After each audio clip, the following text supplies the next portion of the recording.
क्या करे सर, जो होना था हो गया। सोचा तो बहुत कुछ था, लेकिन क्या गुहार लगा? मुझे तो यही लगा कि कहीं डॉक्टर कोई या तो इंजेक्शन कोई गलत लगा है या ज्यादा डोज दे दी उसको, जिसकी वजह से ऐसा हुआ है। लेकिन आज तक दौरे की शिकायत नहीं। 7 साल मेरे साथ बिताते हुए हो गए, दौरा पड़ा नहीं कभी। लेकिन अब बता रहे कि इससे पहले भी कभी दौरा पड़ता था।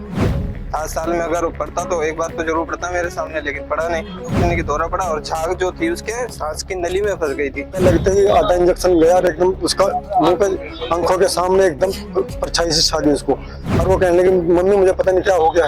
और उसके बाद थोड़ी देर के बाद उसकी गर्दन गिर गई और वो डेथ हो गई। मतलब वो डॉक्टर ऐसे इंजेक्शन क्यों लगाएंगे जिससे मुंह से झाग आए? वो तो सीजर्स की वजह से मुंह से झाग आई है।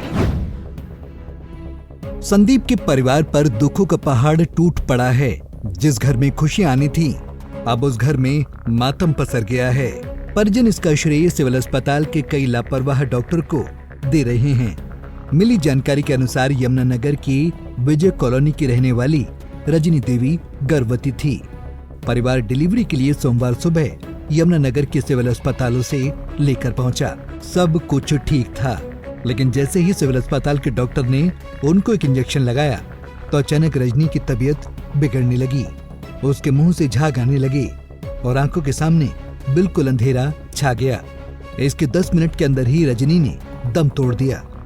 मृतक के पति संदीप कुमार की माने तो सिविल अस्पताल के कई डॉक्टरों की इसमें लापरवाही है।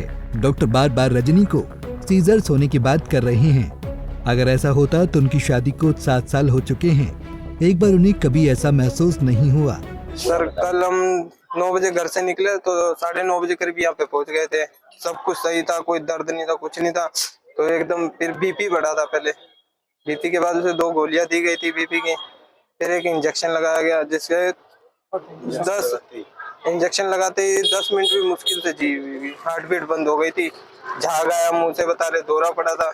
लेकिन आज तक दौरे की शिकायत नहीं। 7 साल मेरे साथ बिताते हुए हो गए, दौरा पड़ा नहीं कभी। लेकिन अब बता रहे कि इससे पहले भी कभी दौरा पड़ता था। 7 साल में अगर पड़ता तो एक बार तो जरूर पड़ता मेरे सामने, लेकिन पड़ा नहीं। बताने को यही बताया डॉक्टर ने कि दौरा पड़ा और झाग जो थी उसके सांस की नली में फंस गई थी, जिस कारण से उसकी सांस की नली काम करना बंद कर दी और हार्ट बीट भी रुक गई। पूरा सुना हो गया था। 11/4/2024 की वो थी अल्ट्रासाउंड में डेट, और 13 को हम लेके आए। 13-14 अब देखो सर, जो भी होएगा। नाम क्या था आपकी? रजनी रानी। क्या कोई पहले भी आपके पास बच्चा है? हाँ, 6 साल का एक लड़की है। क्या करे सर, जो होना था हो गया। क्या कुछ गुहार लगाना चाहेंगे प्रशासन? कोई गुहार, कोई बात करनी चाहिए कि भाई सही से जांच होए बस अच्छी तरह की। हाँ, पता चले आखिर हुआ क्या अचानक, जिस कारण हमारे साथ और किसी के साथ ना हो और किसी का बच्चा बड़ा ना हो, बस यही है। जिस घर में कुछ दिन बाद किलकारियां गूंजनी थी, अब उस घर में चीख पुकार मची है। हर तरफ रोने का शोर है। मृतक महिला के ससुर कंवर सिंह की माने तो उनकी बहू को ऐसी कोई शिकायत नहीं थी, जो अब सिविल अस्पताल के डॉक्टर बता रहे हैं। तो जी मेरी बिल्कुल ठीक ठाक आई, हंसती खेलती आई बिल्कुल। और जब तक हंसती रही जब तक उसके टीका नहीं लगा। टीका लगते ही आधा इंजेक्शन गया और एकदम उसका मुंह पे आंखों के सामने एकदम परछाई से छा गई उसको। और वो कहने लगी मम्मी मुझे पता नहीं क्या हो गया। और उसके बाद थोड़ी देर के बाद उसकी गर्दन गिर गई और वो डेथ हो गई।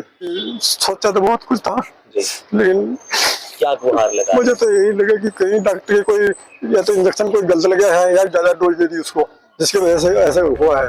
यमुनानगर सिविल अस्पताल की principal medical officer Divya Mangla भी अब बीच बचाव पर उतर आई हैं।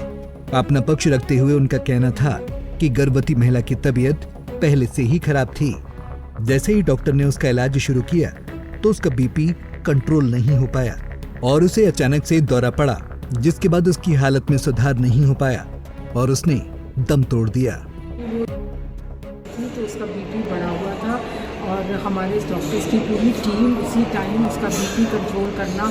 एक्लेम्पसिया एक कंडीशन होती है जिसमें बढ़े हुए बीपी की वजह से दौरे या सीजर्स पड़ने लग जाते हैं, जिसमें हाथ पैर ऐंठ जाते हैं, ऐंठन और झटके लगते हैं और मुंह से झाग आता है। पर this is an inevitable condition. कई बार एक्लेम्सिया या PIH होना ये हो जाता है, और वो एक बिल्कुल ऐसी स्टेज पे हॉस्पिटल में आए जब वो कंडीशन BP की बहुत ज़्यादा बढ़ी हुई थी। नहीं तो ये शुरू से इलाज अगर लेते तो कंट्रोल हो जाती। तो ये तो देखो हमें पता है कि ऐसा कोई इंजेक्शन नहीं होता जिससे मतलब वो डॉक्टर ऐसे इंजेक्शन क्यों लगाएंगे जिससे मुंह से झाग आए, वो तो सीजर्स की वजह से भी।